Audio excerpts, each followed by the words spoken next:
नमस्कार, डीजीआना न्यूज में आप सभी का स्वागत है। मैं हूं आपके साथ दीप्ति। लगातार प्रगति कर रहे मध्य प्रदेश के नाम अब नंबर 1 का एक और टेक हो गया था। टाइगर, लेपर्ड, घड़ियाल और वल्चर स्टेट का तमगा मध्य प्रदेश को पहले ही मिल चुका है और अब वुल्फ स्टेट का तमगा भी मध्य प्रदेश ने हासिल कर लिया था। हम आपको बता दें कि ताज़ा जो जारी आंकड़े थे उनके अनुसार मध्य प्रदेश में भेड़ियों की संख्या 772 पाई गई, जो कि अन्य राज्यों से काफ़ी ज़्यादा है। लेकिन गुरुवार को 6 भेड़ियों की अचानक मौत की खबर सामने आई, जो कि काफ़ी चौंकाने वाली थी और रेबीज कारण इसका बताया गया है, जिसमें रेबीज के कारण 6 भेड़ियों की आपस में मौत हो गई। हालांकि इंदौर चिड़ियाघर में 8 भेड़िए थे और 8 भेड़िए में से 6 मर चुके हैं और 2 को ऑब्जर्वेशन में रखा गया है। उन्हें पूरी तरह स्वस्थ बताया जा रहा है और चिड़ियाघर प्रबंधन वाले भी काफ़ी सख्ते में हैं 6 भेड़ियों की अचानक मौत का मामला सामने आने के बाद। इसी विषय पर हमसे बात करने के लिए हमारे साथ जुड़ चुके हैं हमारे संवाददाता राहुल बाविकर जी और उनके साथ चिड़ियाघर प्रभारी डॉक्टर उत्तम यादव, जिनसे हम आज जानेंगे कि क्या कुछ बड़ा कारण सामने आया है अचानक से 6 भेड़ियों की मौत के पीछे और क्या प्रबंधन की इसमें लापरवाही उजागर हो रही है। राहुल जी, सबसे पहले मैं आपसे जानना चाहूँगी कि क्योंकि चिड़ियाघर प्रबंधन की लापरवाही भी इसमें देखने को मिलेगी, क्योंकि रेबीज एकदम से नहीं फैलता, तो क्या प्रबंधन का उस और ध्यान नहीं था कि 6 भेड़ियों की अचानक जान चली गई? जी बिल्कुल, काफ़ी दुखद घटनाक्रम ये कहा जाएगा इंदौर ज़ू के लिहाज से, क्योंकि इंदौर के ज़ू से हमेशा ही अच्छी खबरें ही मिलती रही है और जो फीडिंग के मामले में अगर हम बात करें तो सबसे ज़्यादा यहाँ पर जानवरों की फीडिंग हुई है और इसके चलते अब ये जब घटनाक्रम सामने आए तो ये काफ़ी चौंकाने वाला भी और दुखद भी है। यहाँ पर मैं आपको दिखाना चाहूँगा दीप्ति, सबसे पहले ये जो भेड़ी का बाड़ा है, यहाँ पर कभी 8 से ज़्यादा भेड़े हुआ करते थे। 12 के करीब करीब भेड़िए जो थे वो यहाँ पर पहले थे। उसके बाद जो एनिमल एक्सचेंज प्रोग्राम है उसके तहत 4 भेड़िए इंदौर जू ने जो देश के दूसरे जू हैं वहाँ पर उनको दिए और उसके बाद यहाँ पर 8 भेड़िए बचे थे। लेकिन ये जिस तरह से पूरा घटनाक्रम सामने आया है, रेबीज़ के चलते इन 8 में से 6 भेड़ियों की जो मौत है वो सामने आई और ये काफ़ी ज़्यादा हैरान करने वाली है और इसके बाद से ही जो चिड़ियाघर प्रबंधन है वो काफ़ी सख्ते में है।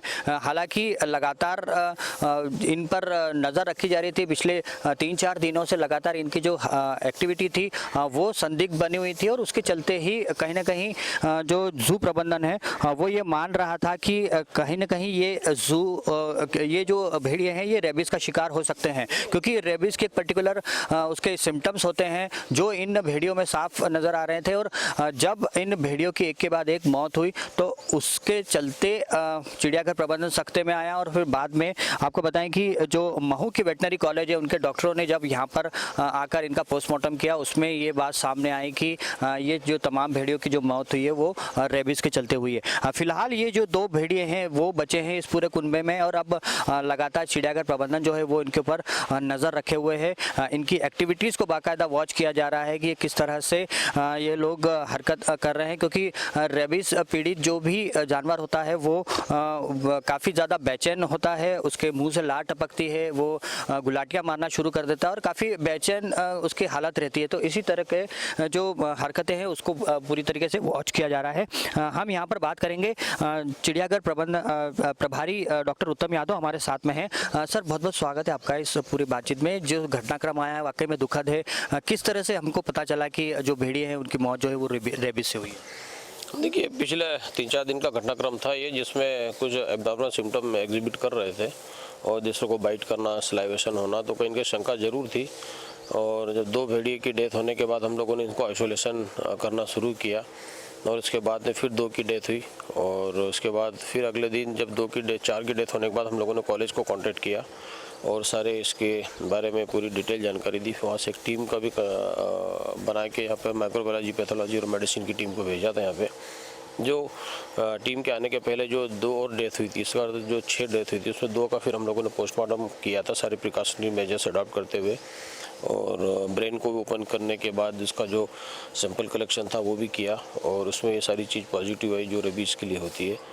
तो अभी हम लोगों ने एनिमल्स को जो 2 बच्चे हैं उनको अंडर ऑब्जर्वेशन रखा हुआ है और अभी वॉच कर रहे हैं उनको। हम लोगों ने कुछ उसमें मेडिकेशन भी उनका किया है, कुछ इम्यून सिस्टम को बढ़ाने के लिए और कुछ मेडिकेशन जो करना था, जो एडवाइस की थी वेटनरी कॉलेज से, वो भी हम लोगों ने शुरू किया है।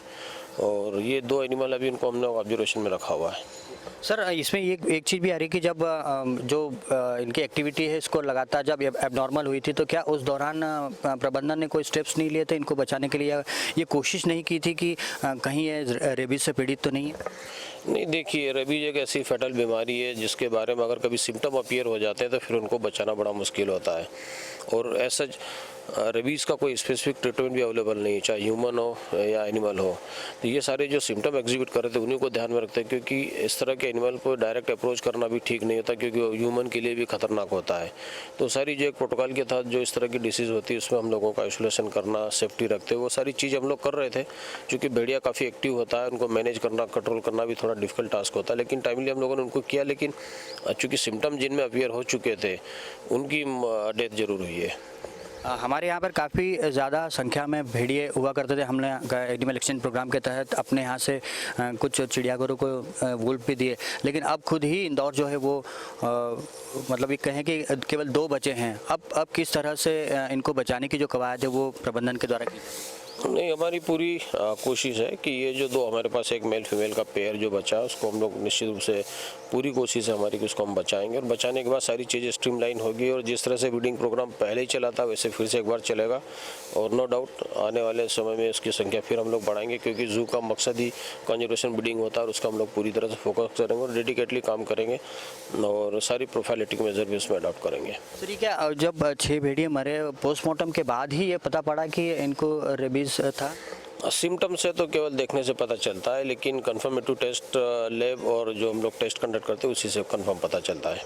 किस तरह से सर जो महू वेटनरी कॉलेज की जो टीम आई थी उन्होंने अपने ऑब्जर्वेशन में क्या कहा, क्या रिपोर्ट दी?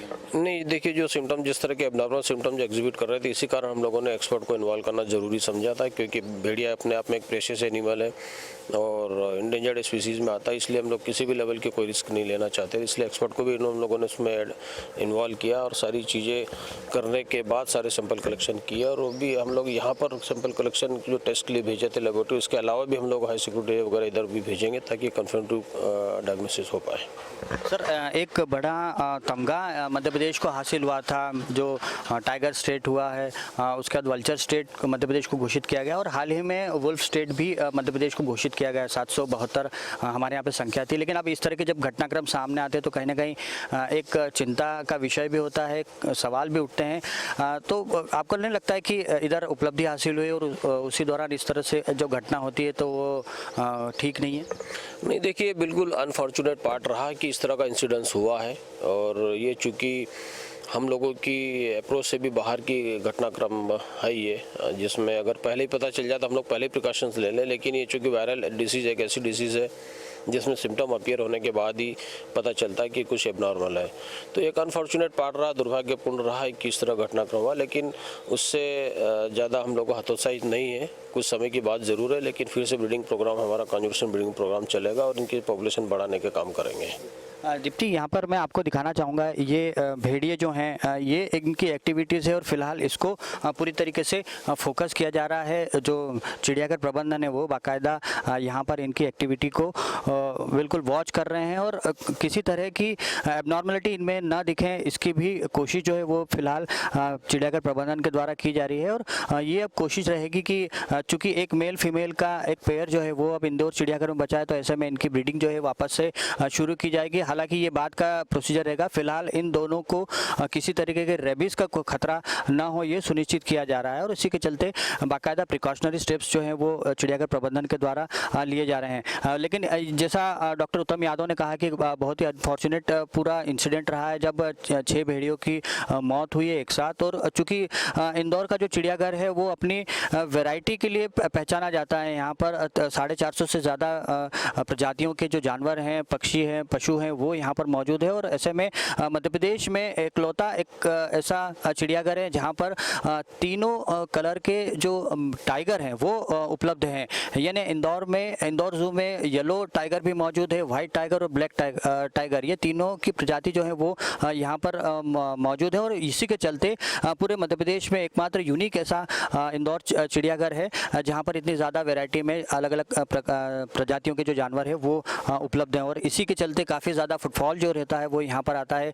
जो दर्शक सैलानी यहाँ पर पहुँचते हैं वो काफ़ी खुश होकर निकलते हैं कि एक साथ एक जगह पर उन्हें इतनी ज़्यादा प्रजातियों के जानवर जो हैं वो देखने को मिला है। लेकिन ये जो इंसिडेंट हुआ है इसके बाद बाकायदा चिड़ियाघर प्रबंधन है वो भी सख्ते में है। हम यहाँ पर जानेंगे सर, ये जो पूरा इंसिडेंट हुआ है उसके बाद में किस तरह के प्रिकॉशनरी स्टेप्स लिए जा रहे हैं, ये रेबीज जो है वो दूसरे जानवरों में ना फैले उसके लिए क्या स्टेप्स चिड़ियाघर प्रबंधन ने उठाए? देखिए, एंटीवायरल दवाइयों का छिड़काव हमारा जारी है। एंटीवायरल दवाइयों का छिड़काव हमने पहले भी किया था। आसपास जो विजिटर्स है वहाँ पर भी हम लोगों ने कुछ दवाइयों को छिड़काव किया। जो कीपर्स गैलरी वाला एरिया वहाँ पर भी कुछ केमिकल के साथ साथ जो ब्लीचिंग वगैरह स्प्रे करना वो भी हम लोगों ने स्प्रे करके रखा है। तो ये जो प्रिकॉशनरी मेजर्स जो हम लोगों को करना था वो हम लोग ज़रूर कर रहे हैं उसमें। बाकी सारी चीज़ें अभी अंडर कंट्रोल और अंडर ऑब्जर्वेशन है। सर, गर्मी का सीज़न भी हो गया, उसके मद्देनज़र भी कई सारी व्यवस्थाएं जो है वो यहाँ पर की गई है जानवरों के लिए। क्या लगता है आपको कि गर्मी का ये असर था कि जो भेड़िया हैं उनकी एक्टिविटी जो एबनॉर्मल हुई और एक दूसरे को काटा और फिर वो रेबीज का शिकार हुए? ये जनरेट कहाँ से हुआ, इसका कहीं अनुमान लगाया जा सकता है? नहीं, देखिए, सोर्स ऑफ इन्फेक्शन के बारे में अभी हम लोग कोशिश कर रहे हैं पता लगाने की, और थोड़ा सा टफ ज़रूर है, डिफ़िकल्ट ज़रूर है, लेकिन हम लोग प्रयास कर रहे हैं कि सोर्स ऑफ इन्फेक्शन इस तरह का जो रेबीज़ का जो इंसिडेंस हुआ इसमें क्या हो सकता है। अभी मामला अंडर इन्वेस्टिगेशन है। जैसे भी सारी चीज़ें क्लियर होगी फिर बात की जाएगी। सर, वैसे अगर हम आमतौर पर बात करें तो किस तरह से ये फैल सकता है, एक अनुमान क्या लगाया जा सकता है? क्या आप लंबे समय से यहाँ पर इनके एक्टिविटीज़ को वॉच करते रहे हैं, किस तरह का इन्फेक्शन हो सकता है, कहाँ से इसकी शुरुआत हो सकती है? देखिए, सोर्स ऑफ इन्फेक्शन तो बहुत सारी चीज़ें, जिसमें जो चमगादड़ होती है उनसे भी होता है, स्क्विरल होती है उससे भी होता है, ये भी कैरियर होते हैं, इन सब चीज़ छोटे इंसेक्ट होते हैं वो भी इसके कैरियर होते हैं। तो ये इतने सारे कैरियर होने के बाद कहाँ से इसका स्प्रेड हुआ है, कहाँ से ये सोर्स ऑफ इन्फेक्शन हुआ है, जनरेट हुआ है कहाँ से, ये थोड़ा भी पता लगाना है सारी चीज़ों को। अभी हम लोग उस पर काम कर रहे हैं। ये गर्मी का कोई असर उसके कारण? नहीं, गर्मी का ऐसी जैसा कोई असर नहीं होता। गर्मी का इस तरह का वो असर नहीं है। तो वायरल डिसीज़ है, जब भी फ्लेयर अप होती है तो अपने सिम्टम दिखाती है और दिक्कत देती है। जी दीप्ति, आपका कोई सवाल? ऐसी बीमारी है जो जानवरों से इंसानों में भी फैल जाती है, तो उसके लिए क्या कुछ, क्योंकि जिस तरह से डॉक्टर उत्तम यादव ने बताया है कि काफ़ी कैरियर होते हैं रेबीज के फैलने के, तो जानवरों के साथ साथ इंसानों के लिए क्या कुछ सुरक्षा व्यवस्थाएं अब आगे देखी जाएंगी? सर, एक सवाल ये भी आया है स्टूडियो से कि ये रेबीज़ जो है वो जानवरों से इंसान में भी फैलता है, तो अब यहाँ पर जो सैलानी आते हैं, काफ़ी बड़ी संख्या में लोग यहाँ पर पहुँचते हैं, उन तक ये बीमारी ना फैले उसके लिए क्या स्टेप्स है वो चिड़ियाघर प्रबंधन ने उठाए? नहीं, देखिए, जो वायरस होता है ये कंटेजियस डिसीज़ है। ये कांटेक्ट में आने पे इसका जो वायरस रहता है ये सलाइवा के अंदर रहता है, और जो सलाइवा किसी बॉडी के अंदर इंजेक्ट होता है ये नर्व के थ्रू ब्रेन तक प्रोपोगेट करता है, उसी के थ्रू चलता है। तो ये जब कोई कांटेक्ट में आएगा या बाइट होगा या इसके सलाइवा किसी अदर एनिमल्स के कांटेक्ट में होगी तो ये इन्फेक्शन होता है, अदरवाइज ऐसा कोई इन्फेक्शन नहीं होता। तो यहाँ पर दीप्ति, आप देख सकते हैं कि जिस तरह से डॉक्टर उत्तम यादव ने कहा कि जब तक व्यक्ति को काटेगा नहीं कोई जानवर जो रेबीज़ पीड़ित होगा उसके बाद ही उसकी संभावना होती है, क्योंकि लार के ज़रिए ये रेबीज़ वायरस जो है वो शरीर में पहुँचता है, और जब तक इस तरह के जो हालात नहीं बनेंगे तब तक व्यक्ति के इन्फेक्टेड होने का चांसेस कम है, उसका खतरा कम है। लेकिन फिर मैं आपको एक बार यहाँ पर दिखाना चाहूँगा कि ये जो चिड़ियाघर है जहाँ पर ये एक अनफॉर्चुनेट इंसिडेंट सामने आया है, और उसके बाद से लगातार जो सैलानी है वो यहाँ पर ज़रूर पहुँच रहे हैं, लेकिन उनको भेड़िए का जो बाड़ा है वो बिल्कुल खाली दिख रहा है। एक दिन 2 दिन पहले तक यहाँ पर 8 भेड़िए जो थे वो लोग देख पाते थे, लेकिन चूँकि रेबीज़ के कारण ये जो भेड़िए हैं इनकी 6 भेड़ियों की मौत हुई है, और उसके बाद से ही ये पूरा बाड़ा जो है लगभग खाली सा हो गया है। और अब ये जो 2 भेड़िए बचे हैं इनको अंडर ऑब्जर्वेशन चिड़ियाघर प्रबंधन ने रखा है, और अब ये कोशिश की जा रही है कि इनको रेबीज़ ना हो, ये उनसे पीड़ित ना हो, उसकी तमाम व्यवस्था यहाँ पे की गई हैं, और जो बाकायदा प्रिकॉशनरी स्टेप्स लेने होते हैं वो सारे यहाँ पर चिड़ियाघर प्रबंधन ने उठाए हैं। जी, राहुल जी, इस पूरे विषय पर हमसे बात करने के लिए और डॉक्टर उत्तम यादव का भी इस पूरे विषय पर जानकारी देने के लिए बहुत बहुत धन्यवाद। ये थे हमारे साथ हमारे संवाददाता राहुल वावेकर जी और उनके साथ चिड़ियाघर प्रभारी डॉक्टर उत्तम यादव, जिन्होंने इस पूरे विषय पर हमसे चर्चा की। हम आपको बता दें कि मध्य प्रदेश को टाइगर स्टेट का दर्जा प्राप्त है, लेपर्ड स्टेट का, घड़ियाल स्टेट का और हाल ही में वुल्फ स्टेट का भी दर्जा प्राप्त हुआ था। लेकिन अचानक गुरुवार शाम एक बुरी खबर सामने आई जिसमें 6 भेड़ियों की मौत बताई गई, और यह खबर जब सामने आई तो इसका कारण पता चला कि रेबीज के कारण इन 6 भेड़ियों की मौत हुई है। हालांकि इंदौर के चिड़ियाघर में 8 भेड़ियों की संख्या थी और अब वहां पर सिर्फ 2 ही भेड़िए बचे हुए हैं और ये काफ़ी चिंता का विषय था चिड़ियाघर प्रबंधन के लिए। और अब आगे वहां पर की जा रही है व्यवस्थाएं सारी की सारी, ताकि बाकी जानवरों को भी सुरक्षा प्रदान की जा सके। हालांकि जिस तरह से डॉक्टर उत्तम यादव ने बताया है कि संभवतः किसी भेड़िए में रेबीज का वायरस इनएक्टिव था और बदलते मौसम या शारीरिक परिवर्तन के चलते वायरस एक्टिव हुआ और इसी कारण भेड़ियों में सडनली रेबीज एक्टिव हुआ और 6 भेड़ियों की एक के बाद एक मौत हो गई।